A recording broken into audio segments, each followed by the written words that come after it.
Hi welcome to exotic pet association. दोस्तों अभी के वीडियो में आप लोग दो ब्रीड के पपी देखेंगे जो कि अवेलेबल है गुवाहाटी में और all over Assam and north east में ये सारे पपी डिलीवरी हो जाएगा। So first one is this one is golden retriever mail puppy जो कि काफ़ी अच्छा क्वालिटी में है, 3 महीने का पपी है और आप लोग देख सकते हैं बहुत ही एक्टिव और बहुत ही प्लेफुल पपी है।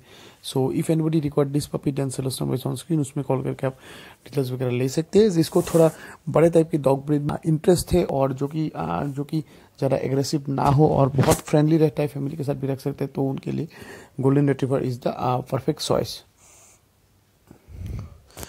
Then next one is everyone's favorite Labrador puppy। ये Labrador का पपी है और काफ़ी अच्छा क्वालिटी में है, 55 डेज का पपी है। So if anybody required this kind of puppy, then sales number is also on screen, and this is available at Guwahati and can be transported to any part of Assam and Northeast. So if anybody required from Guwahati or any part of Northeast, then you can directly call or contact us.